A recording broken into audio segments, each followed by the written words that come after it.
Mas olha só. Muito bom dia a todos. Bom dia. Pronto, ganhei a metade da simpatia dele só com esse bom dia. E quando chega alguém e fala assim, bom dia, os outros falam, bom dia, não comunica nada, né? Olha, é sempre um prazer, vocês sabem, nós estarmos aqui ocupando essa abençoada dessa tribuna.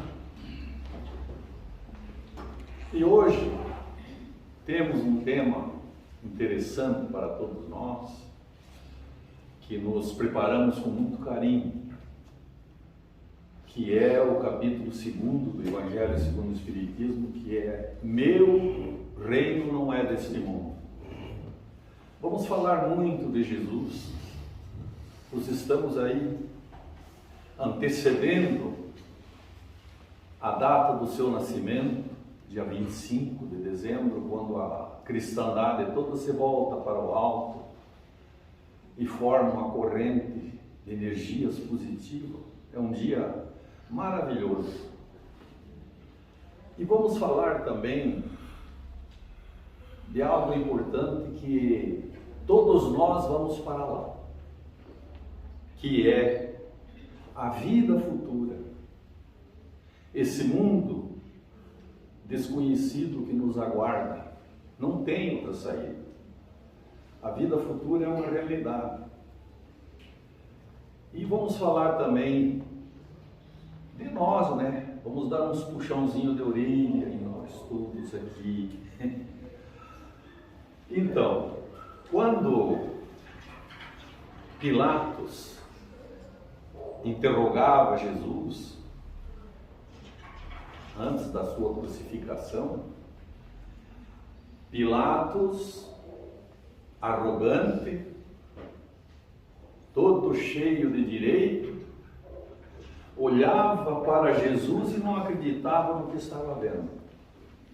Ele estava indignado, porque ele não conhecia Jesus. Ele ouvia falar das proezas de Jesus.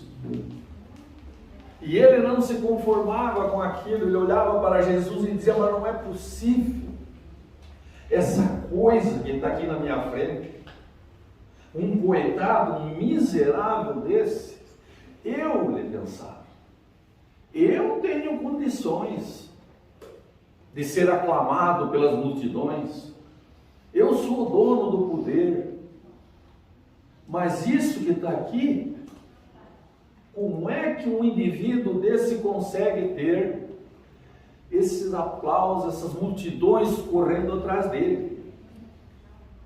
E Pilatos não se conteve, indignado que estava, olhou para Jesus e perguntou para ele, escute aqui, por um acaso você é rei? E Jesus calmamente respondeu a Pilatos, rei eu sou, mas o meu reino não é deste mundo. Por estas palavras, Jesus se refere claramente à vida futura, quando apresenta em todas as circunstâncias como o fim a que se destina a humanidade e como devendo ser também as razões principais das preocupações do homem sobre a terra. Todas as suas palavras referem-se a esse grande princípio, pois sem a existência da vida futura, a maior parte dos seus preceitos não teriam nenhuma razão de ser. E é por isso, é bem por isso que aqueles que não acreditam, que não creem na vida futura, pensando que Jesus falava apenas da vida presente, não dão importância e não compreendem suas palavras. Quando Jesus iniciou a sua peregrinação no mundo, e isso aconteceu lá, naquela região do Egito, aonde na época se constituía o grosso da civilização na terra. Jesus veio para cumprir a sua missão, veio para doutrinar a humanidade daquela época, mas veio também para revelar à humanidade, dizendo que existe sim, que existe outro mundo, aonde a justiça de Deus se realiza. É esse mundo, meus irmãos, é esse mundo que Ele promete a todos aqueles que observam os mandamentos de Deus. É nele que os bons serão recompensados. Esse mundo é o seu reino, aonde ele se encontra em toda a sua glória e para o qual todos nós voltaremos ao deixar a terra. O Espiritismo veio para completar essas verdades, bem como em muitos outros pontos dos ensinamentos de Jesus. Ensinamentos esses que despertou o interesse dos homens, e eles se mostraram maduros para compreender e entender a verdade. Para nós entendermos os ensinamentos de Jesus, primeiramente, temos que aprender a interagir com o céu para superar os nossos problemas aqui na terra. Estes ensinamentos chegam até nós através da religião. Por que a religião? Porque a religião tem por objetivo a transformação moral do homem, revivendo os ensinamentos de Jesus na mais pura expressão de simplicidade, pureza e amor. Agora vejam bem, é do conhecimento geral. Todos vocês aqui sabem que existem várias organizações religiosas pelo mundo afora.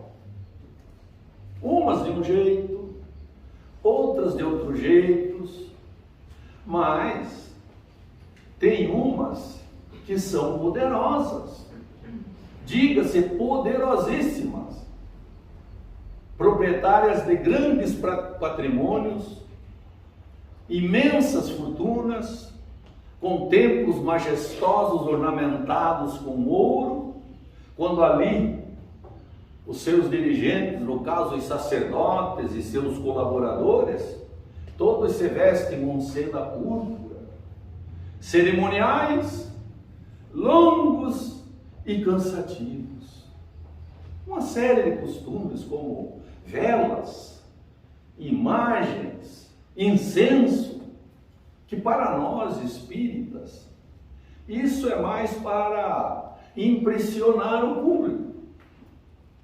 E acredite, tem organizações religiosas aí que não só pregam a palavra do Senhor, como também interferem no poder constituído. Muitas decisões políticas importantes a ser tomadas pelo mundo afora, muitas vezes tem a interferência dessas igrejas. Mas, enfim, o Espiritismo também é uma religião, Mas o Espiritismo é uma religião simples, sem sacerdotes, cerimoniais, sem sacramentos de espécie alguma. Portanto, o certo ou o errado, nós só vamos saber lá. Somente na vida futura é que podem efetivar-se as compensações que Jesus promete a todos nós aqui na Terra. Agora é bom que se diga que com o Espiritismo, as dúvidas em relação à existência da vida futura não é mais um simples código de fé ou uma simples hipótese. É uma realidade material comprovada pelos fatos. Ora, essa descrição da vida futura, explicada de maneira tão clara, são tão racionais as condições das existências, feliz ou infeliz, dos que nela se encontram, que acabamos por concordar que não podia ser diferente e que ela bem representa a verdadeira justiça de Deus. Deus que deseja para nós somente o bem, a felicidade, a elevação, no melhor que sejamos capazes de receber dos patrimônios da vida. Nós estamos aí diante de... Deixa eu uma partinha aqui que eu tenho que olhar aqui para mim ver. É muito importante.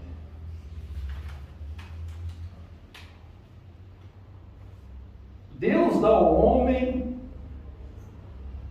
tudo o que ele precisa para engrandecer-se, resguardar-se, progredir e elevar-se cada vez mais.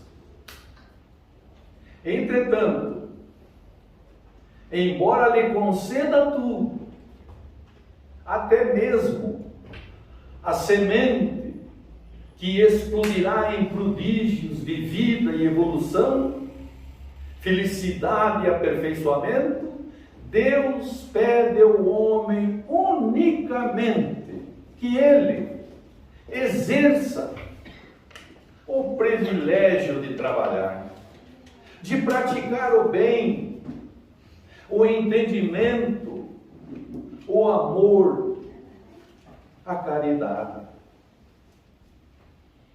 Meus irmãos, a lição evangélica, ela é clara, pura e simples.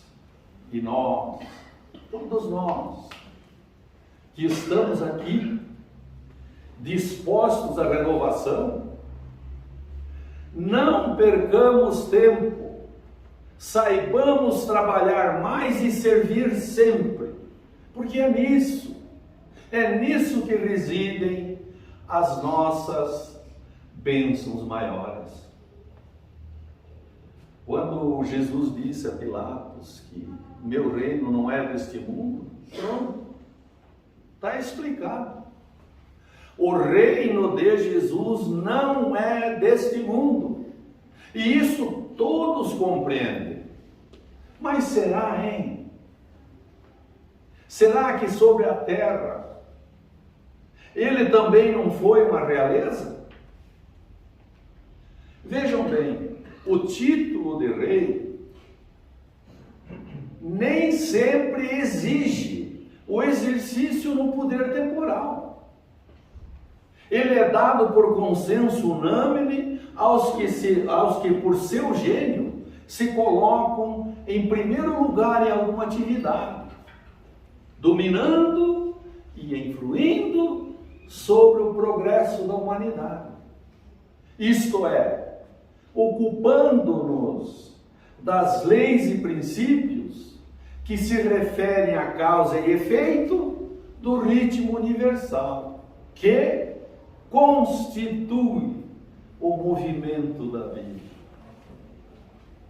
Movimento esse que vem da onde, senhores? Movimento esse que vem de nós, da nossa vontade de viver, de lutar, de progredir e também de conquistar. Conquistar o quê? Conquistar um lugar, senhores, nesse tão sonhado reino de Deus. Portanto, esse reino de Deus, senhores, nós temos que ter a graça de um dia chegar lá, para ter o merecimento, a graça, a alegria de um dia conviver com os eleitos na glória celeste. E olha, meus amigos, minhas amigas, senhoras e senhores, estejamos convencidos e tenhamos a mais absoluta certeza de que nunca é tarde para sermos realmente felizes. Sabem por quê? Porque esse tão sonhado reino de Deus não se encontra lá nos confins do universo, não. O reino de Deus, senhores, está exatamente dentro de nós. Essa é a nossa riqueza. Cabe a nós saber explorá-la. Vejam bem, essa realeza que nasce do mérito pessoal, consagrada pela posteridade, não teria muito, mas muito mais preponderância do que a dos reis coroados? Vejam só, a realeza que nasce do mérito pessoal, ela é imperecível, enquanto que a outra depende das circunstâncias. A realeza moral, ela é sempre abençoada pelas gerações futuras, enquanto que a outra é às vezes até mesmo amaldiçoada. Essa realeza terrena, tão cobiçada pela ambição dos homens, muitas vezes tomada à força, com traições, com guerras, com revolta, e o cidadão consegue, ele chega lá, ele ocupa o trono, ele é o rei, ele é o todo-poderoso, ele manda em tudo e em todos, um monte de serviçais a seu serviço, dinheiro entrando com uma facilidade tremenda, palacetes luxuosos, banquetes com uma infinidade de iguaria, bebida, música, dança e tudo mais. E lá está ele, no apogeu da sua glória. Mas tudo isso tem um particular. Essa grandeza, essa imponência, esse poder acaba com a vida. Do momento, num piscar de olho, que ele desencarnar, ele perdeu tudo, ficou tudo para trás. Já a realeza moral, não. A realeza moral, ela impera em todas as circunstâncias. E o mais importante, ela continua a imperar sobre tudo depois da morte. Portanto, diante desse aspecto, não foi Jesus um rei muito, mas muito mais poderoso do que todos esses reis coroados por aí? Foi com razão que ele disse a Pilatos: rei eu sou, mas o meu reino não é deste mundo.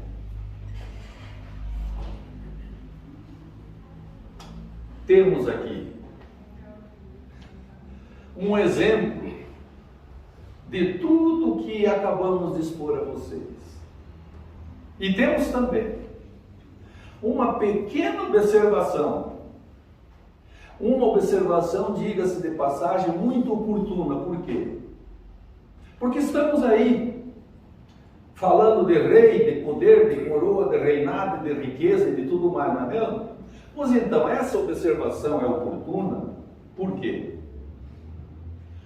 Porque há poucos meses passados, mais precisamente em setembro, tivemos aí um acontecimento que foi manchete no mundo inteiro, que foi o falecimento, o desencarne da rainha Elizabeth II da Inglaterra. Uma perfeita soberania. Um dos reinados mais longos na história da sociedade humana. Ela, lá com seus 25 para 26 anos, sem experiência, mas por circunstâncias e pelas leis britânicas, ela era a herdeira legítima do trono. Ela tinha que assumir aquela imensa responsabilidade, não só do território inglês, como também de diversos estados esparramados pelo mundo afora. E ela assumiu com firmeza o seu compromisso. Ela foi do começo ao fim. Ela foi até os seus 96 anos de vida, uma completista nata. Com certeza, essa voltou vitoriosa para o mundo espiritual. Mas no exemplo que nós temos a expor a vocês é praticamente o reverso dos exemplos que a rainha Elizabeth nos deixou. É um comunicado do mundo espiritual, é um depoimento de uma também famosa rainha da França, que desencarnou em 1863. E assim dizia ela: quem melhor do que eu para compreender as verdades destas palavras de nosso Senhor? Meu reino não é deste mundo? O orgulho me dominou sobre a terra. Quem compreenderia o nada dos reinos do mundo se eu não compreendesse? O que foi que eu levei comigo da minha realeza terrena? Nada, absolutamente nada. E para tornar a lição ainda mais terrível,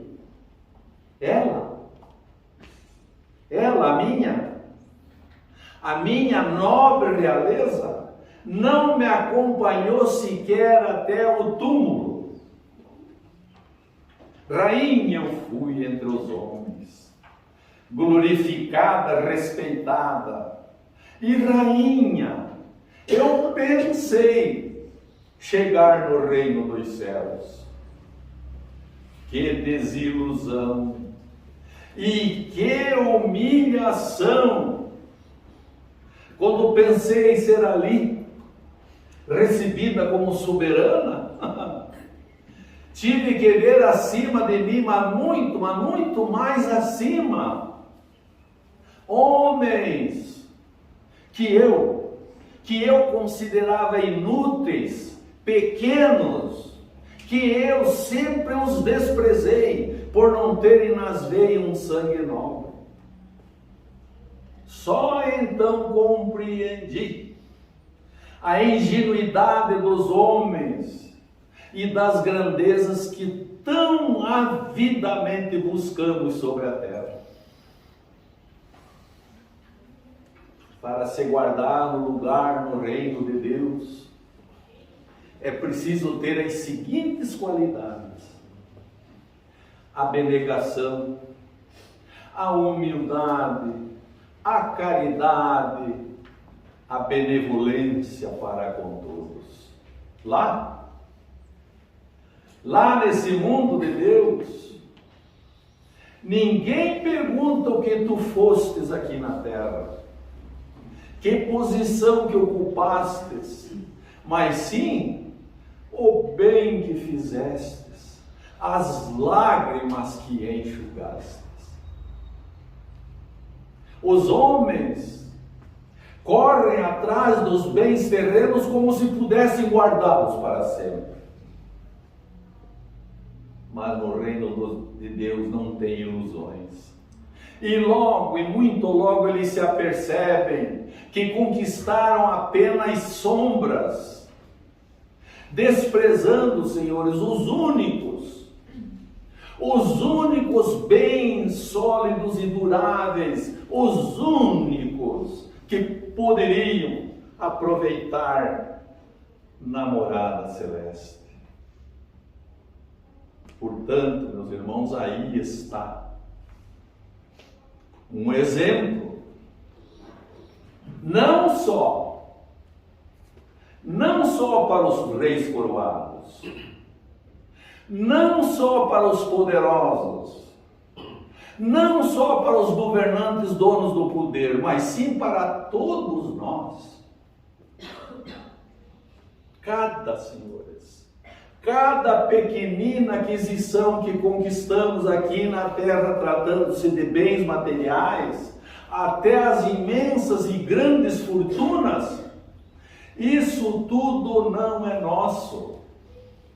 É emprestado por Deus para nós administrar durante a nossa passagem aqui na terra. Pois do momento que nós formos embora ou desencarnar, isso fica tudo para trás. O objetivo maior da nossa missão aqui é a conquista de bens espirituais, valores imperecíveis.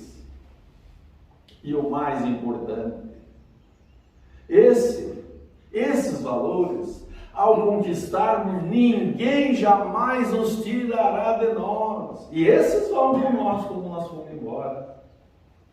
E acreditem vocês, vai ser de grande valia lá na frente, diante do tribunal divino. As riquezas da terra são perecíveis, como nos ensina o Evangelho de Jesus. Mas há uma riqueza que nada pode afetar e nem destruir, que são as riquezas do céu, que podemos e devemos construí-las em nossa alma. Essas riquezas, senhores, não estão no subsolo, nem na profundeza dos rios e nem no fundo dos mares. Essas riquezas estão aqui, em nossas mãos, através das boas ações que praticamos. Vejam vocês,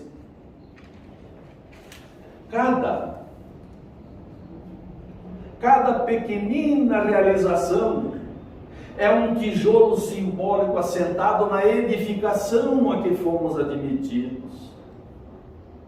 O diálogo com a criança, insuflando-lhe pensamentos de compreensão e generosidade. Uma palavra de bom ânimo para com os amigos ameaçados pelo esmorecimento. Um apelo à renovação aos companheiros abatidos. Algum comentário sobre a necessidade de mais luz, mais dedicação no desdobramento de nossas tarefas em benefício do próximo. a migalha moedada com que se atenua a penúria, a aflição de alguém, o amparo ao doente, enfim, todos esses recursos são tijolos de paz e amor na concretização do reino do bem. Não importa. Não importa que a ventania da discórdia esteja girando em torno de nós. O importante, senhores, é elevar o coração, levantar a cabeça, a palavra, a atitude e trabalhar. Trabalhar e trabalhar. E depois, trabalhar mais pela construção de um mundo melhor. Se dificuldades, sofrimentos, desacertos e atribulações nos agridem o caminho, são eles repercussões de nossos próprios atos de agora ou do passado, que temos que desfazer ou vencer para nos ajustarmos à vontade de Deus.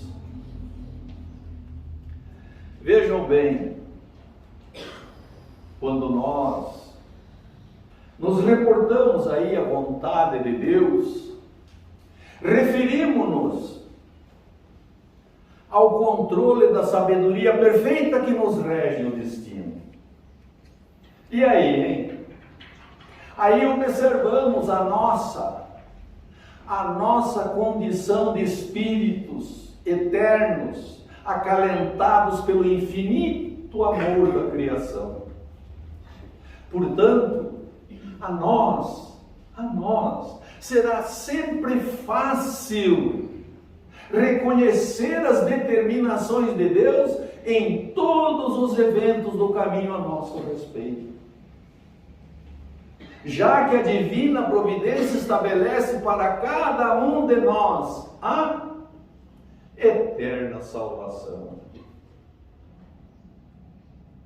Somos todos irmãos, somos todos filhos de Deus, haja visto que fomos criados por Ele.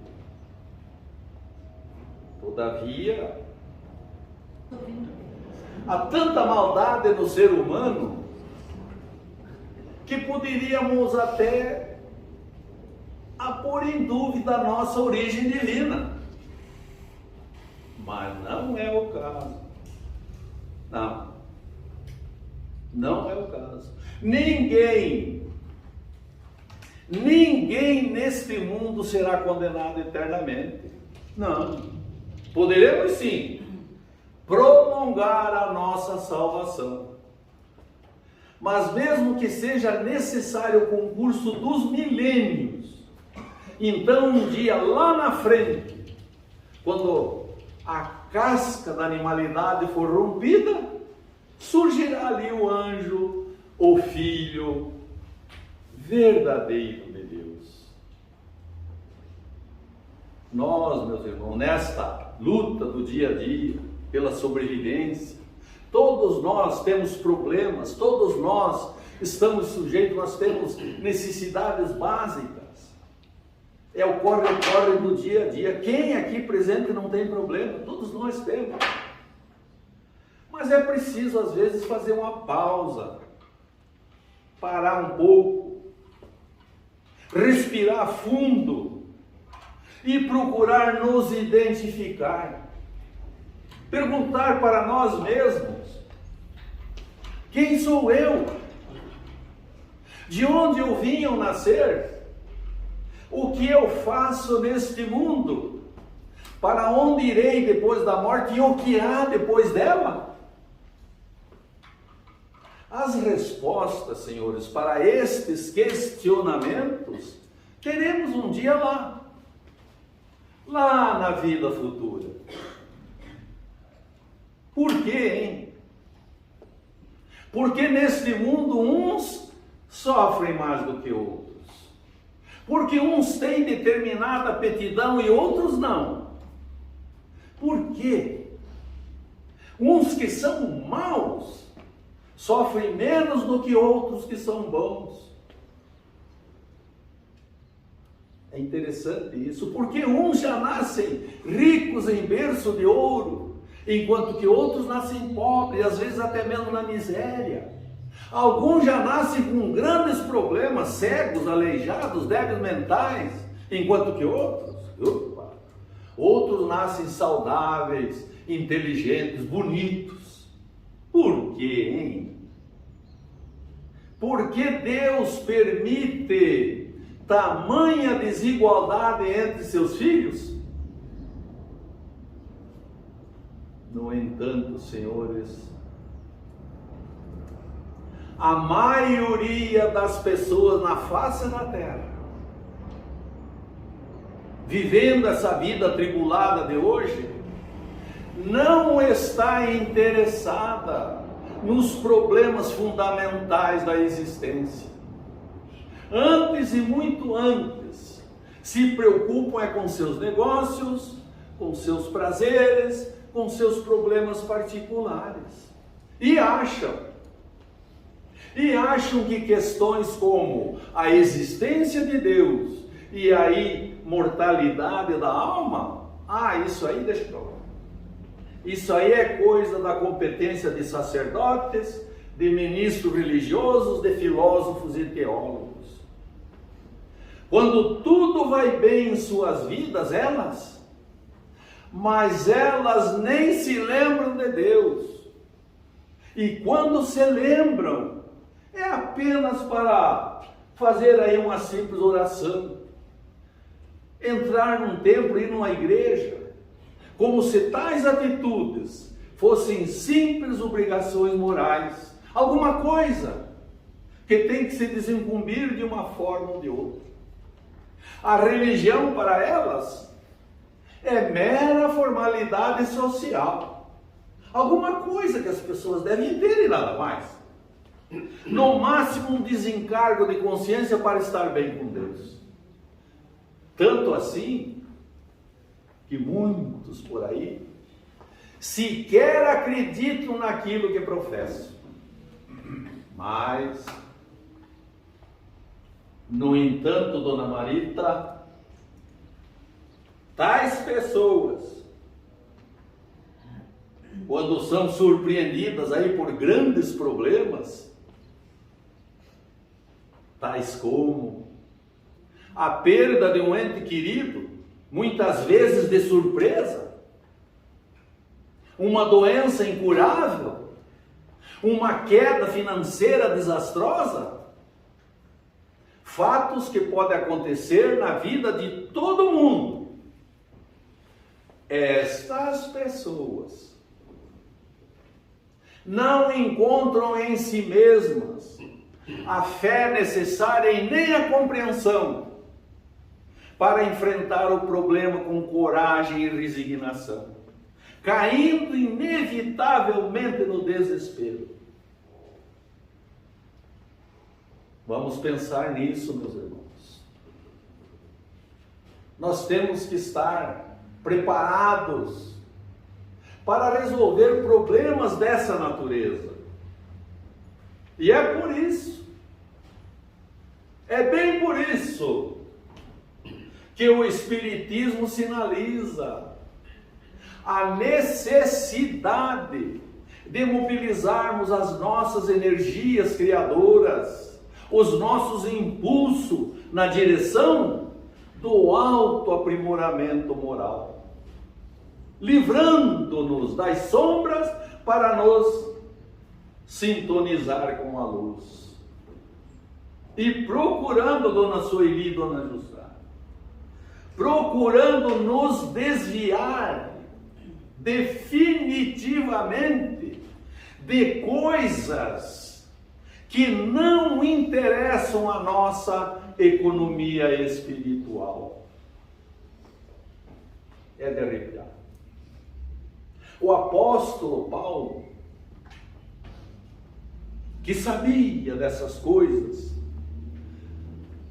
recomendava sempre a seus companheiros, dizendo: prestem atenção, tudo o que é verdadeiro, tudo o que é respeitável, o que é puro, o que é justo, o que é amável, tudo o que é de boa fama, se alguma virtude há, e se algum louvor existe, seja tudo isso que ocupe o nosso pensamento. É uma colocação profunda. Mas, senhores, Deus lá em cima, meus irmãos, lá na sua infinita bondade, Ele conhece profundamente as nossas necessidades.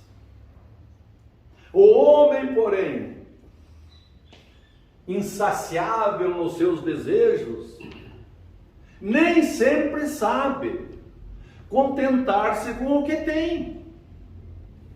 O necessário não lhe basta.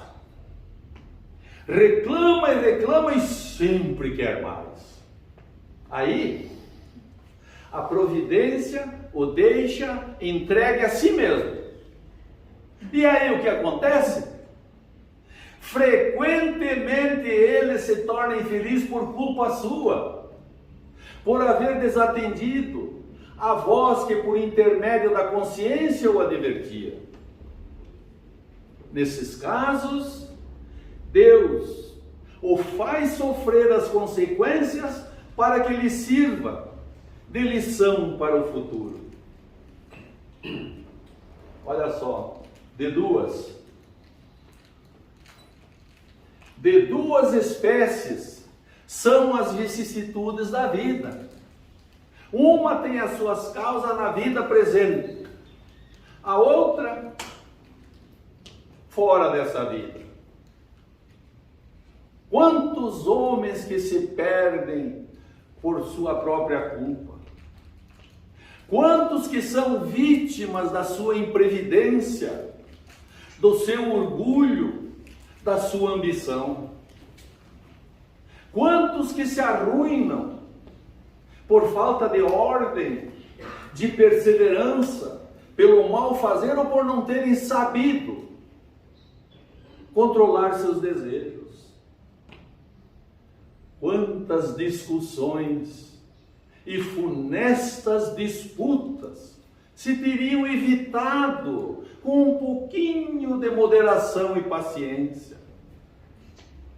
Quantas doenças e enfermidades que decorrem da incompreensão e dos excessos de todo gênero? Quantas uniões desgraçadas que resultaram de um cálculo de interesse ou de vaidade onde o coração não tomou parte alguma?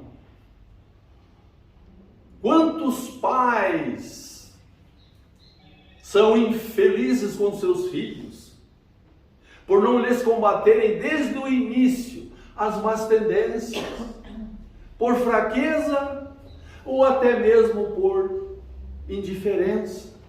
Deixaram que neles se desenvolvessem os germes do orgulho, do egoísmo e da tola vaidade que produzem a secura do coração. Depois, mais tarde, quando colhem o que semearam, admiram-se e se afligem pela falta de consideração com que são tratados e pela ingratidão dos próprios filhos. Interroguem, meus irmãos. Interroguem friamente suas consciências. Todos aqueles que são feridos no coração pelas vicissitudes da vida, e verão se não poderão dizer a mais das vezes: mas se eu tivesse feito ou deixado de fazer tal coisa, eu não estaria em semelhante condição. A quem, pois, há de o homem responsabilizar pelos seus danos, senão a si mesmo? Podem ter certeza, o homem, no maior número de casos, é o causador de seus próprios infortúnios.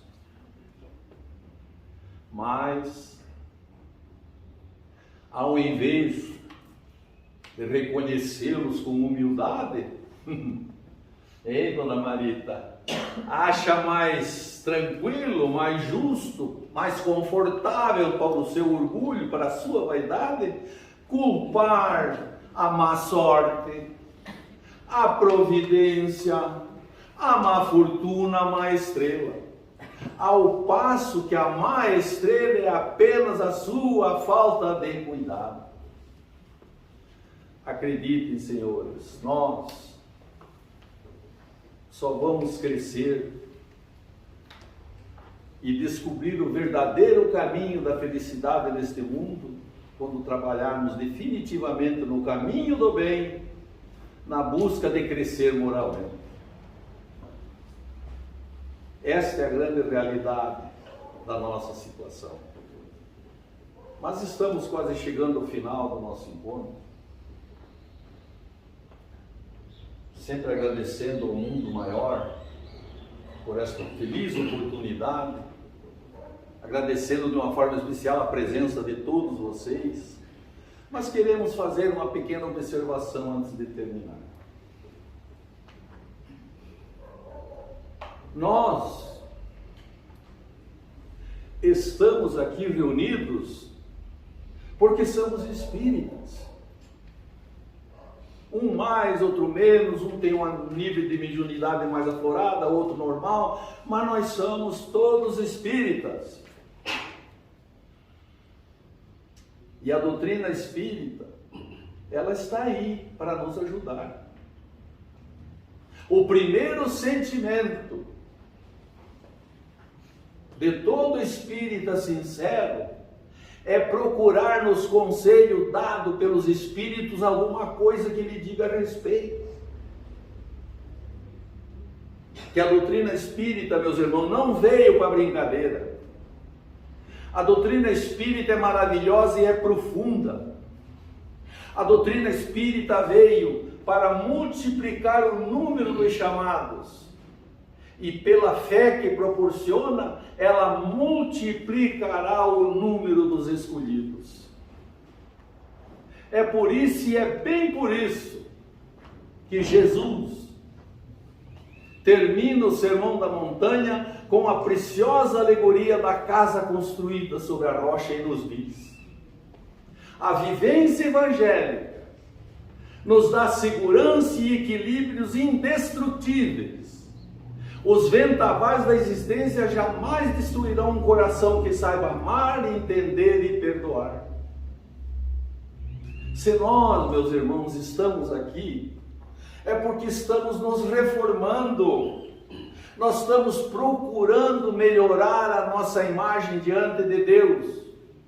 Mas é importante que se diga que o verdadeiro reformador é aquele que jamais desce agressividade, reconhecendo que nenhum ideal nobre se realizará em plenitude sob o domínio da violência, e que jamais as forças do bem se corporificarão na terra, senão através daqueles que se dispõem a agir com amor, com entendimento e com bondade. Como sempre dizemos e queremos dizer aqui e agora para vocês: bendita seja a doutrina dos Espíritos, que a nós patenteia esplendorosamente a bondade infinita de Deus. Um bom domingo, uma boa semana, um Feliz Natal, um próspero Ano Novo e muita paz a todos.